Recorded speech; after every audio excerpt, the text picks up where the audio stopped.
आणि मुख्यमंत्र्यांनी काही आश्वासनं दिली, त्यांनी काही रक्कम दिली, ठीक आहे कुटुंबाला मदत त्याची होईल, पण तुम्ही किती रक्कम दिली ते गेलेला माणूस येत नाही. राज्य सरकार केंद्र सरकार याच्या खोलात जाईपर्यंत आम्ही स्वस्त बसणार नाही. कुटुंबात लहान मुलं आहेत, त्यांच्या मुलीला मी आत्ताच सांगितलं की तुझ्या शिक्षणाची जबाबदारी आम्ही घ्यायला तयार आहोत. ही जिल्हा याचा एक महाराष्ट्रात लौकिक आहे. हा जिल्हा मी अनेक वर्षांपासून या त्या निमित्तानं जिल्ह्याशी संबंधित आहे. वारकरी संप्रदाय हे या जिल्ह्याचं वैशिष्ट्य आणि वारकरी संप्रदायाचा विचार घेऊन आपलं आयुष्य जगणार आहे. दुष्काळ पडल्यास ते त्याला तोंड देणार आहे. महाराष्ट्राच्या साखर उद्योगाला हातभार देणारे त्यासाठी कष्ट करणारे कुणी आहेत हा प्रश्न विचारला तर वीरचा हा उल्लेख त्या ठिकाणी केला जातो. आणि अशा जिल्ह्यामध्ये जे काही घडलं हे कुणाला न फसणारं न सोसणारं अतिशय चमत्कारिक अशा प्रकारचं आहे. त्या तरुण सरपंचाची हत्या झाली. 15 वर्ष लोकांच्या माथी नेलं, त्या पदावर बसण्याचं काम त्यांनी केलं. 15 वर्ष ज्याची निवड झाली त्याचा अर्थ लोकांच्या दैनंदिन सुखदुःखाशी संयम होणारा, वादविवादापासून दूर राहणारा असा हा तरुण कर्तव्यगार लोकप्रतिनिधी म्हणून तुमच्या गावामध्ये काम करतोय. जे काही घडलं त्याच्यात त्याचा काहीच संबंध नसताना कुणी येऊन कुणाला दौंडाची दिली, कुणाला मारहाण केली आणि त्याच्याबद्दलची तक्रार आल्याच्या नंतर त्याची चौकशी ही करण्याची भूमिका घेतली. आणि ती चौकशी का करतो म्हणून कुणी बाहेर यायचं, व्यक्तिगत हल्ला केला आणि शेवटी तो हल्ला हत्येपर्यंत जातो, हे चित्र अतिशय गंभीर अशा प्रकारचं आहे. याची नोंद ही राज्य आणि केंद्र सरकारला घ्यावीच लागेल. लोकसभेचं अधिवेशन काल संपलं आणि गेले 2-4 दिवस आम्ही बघतो तुमचे प्रतिनिधी बजरंग सोनवणे असतील, शिव तळके असतील आणि जे कोणी तिथं खासदार महाराष्ट्राचे आहेत त्यांनी हा प्रश्न उचलून धरला. गृहमंत्र्यांना भेटले, पार्लमेंटमध्ये यांनी स्वतः हा प्रश्न त्या ठिकाणी मांडला आणि इथं न्याय द्या या प्रकारचा आग्रह बजरंग सोनवणे आणि त्यांच्या सगळ्या सहकाऱ्यांनी देशाच्या लोकसभेमध्ये मांडला. त्यांचं भाषण मी ऐकत होतो, मी काही त्यांच्या सभागृहात नाही आहे पण ऐकत होतो. समग्र ते जे काही सांगत होतं ते ऐकायच्या नंतर स्थगित झालं. या देशाच्या राज्यात काय चाललं आहे अशा प्रकारचे प्रश्न नंतर लोक विचारायला लागले. हे दुखणं जिथं मांडायला हवं आहे तिथं मांडलं.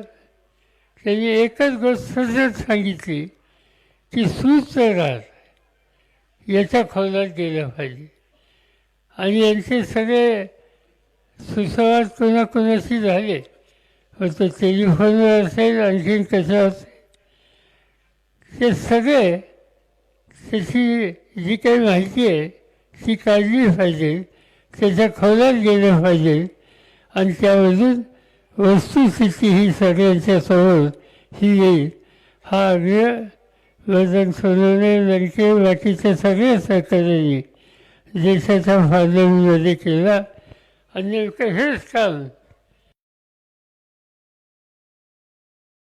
विधानसभेमध्ये वीरचे आमदार क्षीरसागर त्यांनी मांडला, तुमचे जितेंद्र आव्हाड त्यांनी सुद्धा हा प्रश्न त्या ठिकाणी मांडला.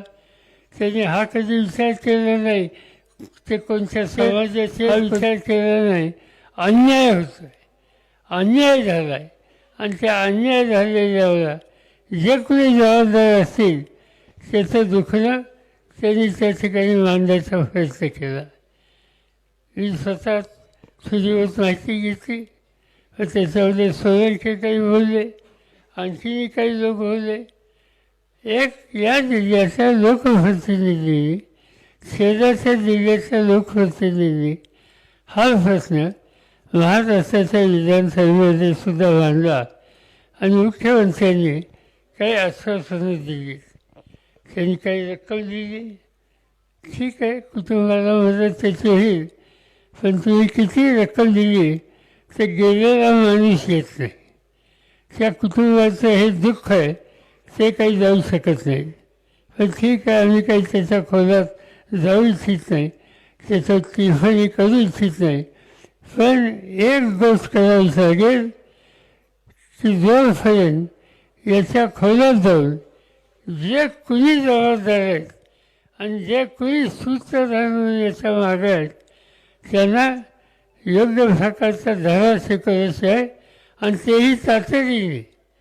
मला आनंद आहे की एका गोष्टीचं समाधान आहे की त्या वकील मंडळीने लेखी निवेदन दिलं.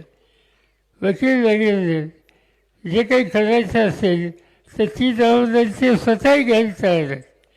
तुम्हाला त्यांची साथ या ठिकाणी होती आणि केंद्र सरकार, राज्य सरकार, लोकप्रतिनिधी, वकील मंडळी आणि या जिल्ह्यातील आजूबाजूचे अनेक लोक तुमच्या हितचिंतक म्हणून या प्रश्नाकडं गावकऱ्यांच्या आणि या कुटुंबियांच्या मागे आहे.